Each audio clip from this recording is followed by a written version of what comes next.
Hi, once again, this is your brother teacher, Reginald. I want to talk to you for a moment about magnesium and its importance in the human body and how to know that you are deficient in magnesium. First of all, let's understand this. Um, Magnesium is a very important mineral, as are many others. But in this particular instance, magnesium is a mineral that we need in our bodies on a regular basis. It is something that should be maintained in our diet daily to have optimal body functions. And I'm going to point out some of those things that will denote that you have a deficiency in magnesium, along with some foods that you can make sure that you maintain in your diet on a regular basis. Uh, Deficiencies in magnesium would be um, constipation. Magnesium aids in drawing water into the intestinal tract to allow for better bowel movement and transition from the small intestine to the large intestine and out of the body.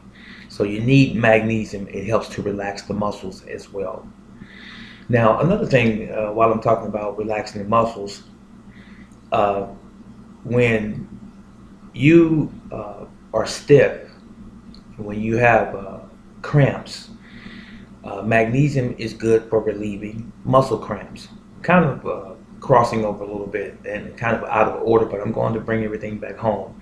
But anyway, magnesium is really good for relieving cramps as it relates to muscle tension, uh, circulation, and so forth in the body, especially in the extremities, legs more specifically.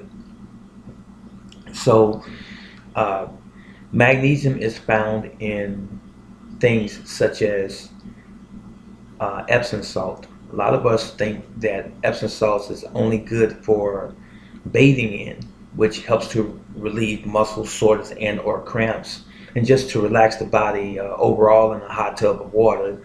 But you can also take Epsom salt internally. Yes, you can.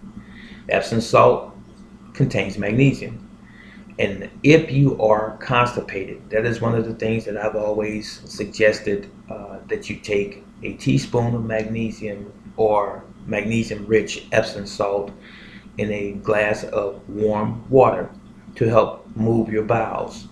Now, that is not the first thing that I recommend as it relates to that. I usually suggest to people something a little bit more mild, such as prune juice. We start with that one.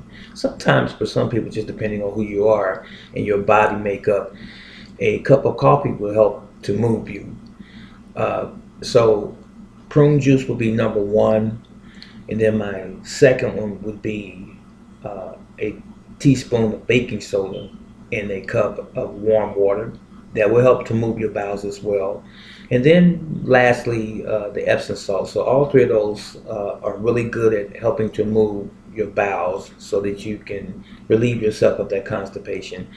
But with that said, also remember that we need to find out what's causing constipation, and then we need to correct that issue, and we will avoid it in the future. But if you have that issue, prune juice, that was the first one. Second one would be Epsom salts, or excuse me, baking soda, and then Epsom salts. But if you want to do them in either order, that's up to you. So anyway, some of the symptoms of magnesium deficiency, I mentioned the muscle cramping and muscle spasms. Magnesium again will help to relieve you of those muscle cramps and spasms. Another thing is brain fog and cognition. Uh, Cloudy head, can't really think clearly. That is a possible uh, situation where you might be deficient in magnesium. Another thing would be migraines and headaches. Yes, those are possible symptoms that you could be deficient in magnesium. You have severe headaches on a regular basis, so or headaches. So a diet full of magnesium-rich foods could help to alleviate that situation. So you can also take supplements, of course. But as I said, those are some symptoms: the constipation, the brain fogginess, and cognition issue, along with the chronic headaches and or migraine headaches, and so forth. And I also touched on constipation, of course, and anxiety was another one. So just remember this when you think of magnesium. Magnesium helps the body to relax. Instead of being like this, everything internally, it helps everything to relax and move as it should. It's one of many other elements, but it is a very significant part of our diet. Now, magnesium can be depleted in a few ways, maybe even more than these, I'm sure. A diet that is not rich in magnesium based products or foods. Yes, real simple, right? If you have a diet that is mainly processed foods and you don't have the nutritive value in that mix, then you're going to have a problem, possibly, more than likely, with one of your minerals, namely magnesium depletion. Another thing that can cause you to have your magnesium depleted in your body would be sugar, white sugar, processed sugar. That could deplete your magnesium as well. And another thing, and I'm a coffee drinker, coffee will do it as well because caffeine is a diuretic. It pulls things from your body along with the fluid or the water, if you will. So you have to be very careful when you're drinking coffee or any other highly caffeinated beverages that you balance those things out and don't overdo any of those things. You know, maybe a cup to 2 cups of coffee a day, period, not 2 or 3 pots. That's not good. That's a taxation on the body. You don't want to drink that much coffee. Even myself being an avid coffee drinker, I don't drink that much coffee, but I still enjoy it. Now, I touched on what magnesium symptoms might be, or deficiency, I should say, and I also touched on what causes your body to be depleted of magnesium. Now, some of the things that we can take that are rich in magnesium to add that to your regular regimen, as it were. Dark leafy green vegetables are chock full of magnesium. You want to include those in your diet. Yes, I know there's in this day and time, there's a lot of people who stray away from bulks of vegetables or vegetation nowadays, and we rather opt for the processed foods, the TV dinners, and the hot pockets and things of this sort. There's no nutrition there, ladies and gentlemen. I've said this before many times over. You want to start taking the time out for your own health.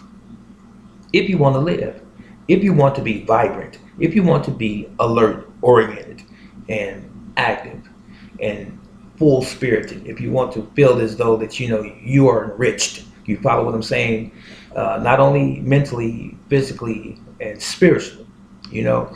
So we need to change some of our old and or bad habits and include those things that are the proper habit, you know, because we've been, how should I say, I don't want to use the term brainwashed all of the time, but we have been redirected to think a different way as we were growing up, as opposed to the way nature would have us to be. So dark green vegetables are good sources of magnesium. Your beans are good sources of magnesium as well, along with other things, calcium and so forth. And almonds, Brazil nuts are good in magnesium. And raisins, apricots, avocados, and watermelon are also good sources of magnesium. So with that said, I want to also encourage you to do your own research and find out some other alternatives, things that work for you. I don't want to overwhelm anyone with information or too much information, because it doesn't leave any room for you to do your own investigation. It is integral Listen to me very carefully. It is very, very important. It is of paramount importance that we be the purveyors of our health, our own health, that we be the trailblazers, that we find out what makes us work, what's beneficial for us as individuals, because we are all individuals, even though fundamentally we need the same things daily, sustenance and so forth. Some of us, we might require a little bit more, some of us a little bit less of some things.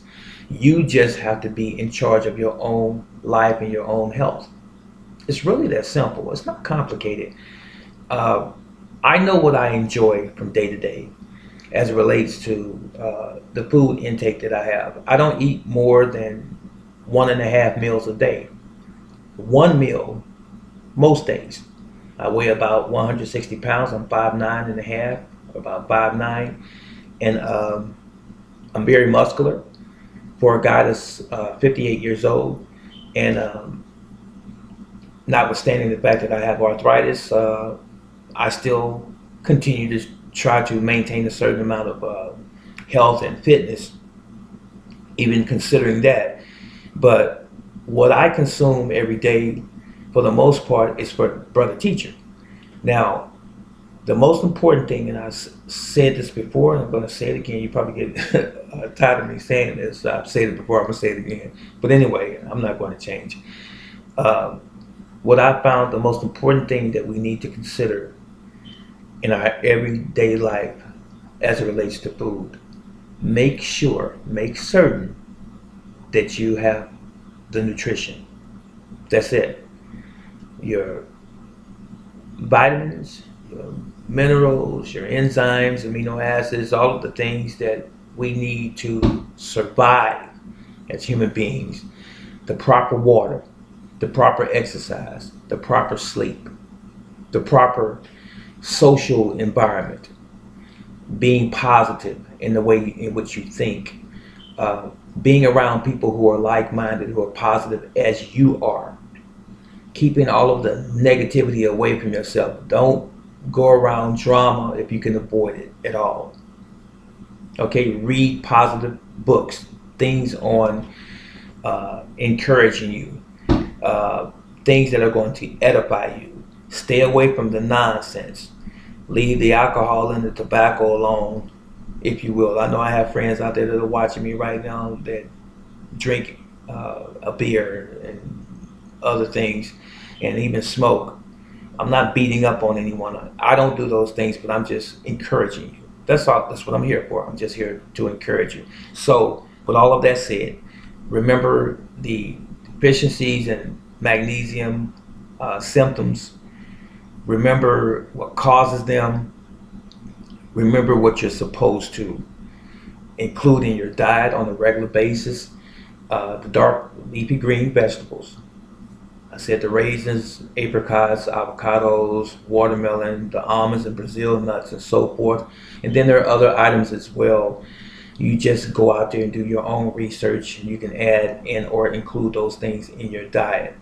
And you will be healthier and you will live longer. This is Brother Teacher. I love you, and you know Yahweh love you. So long.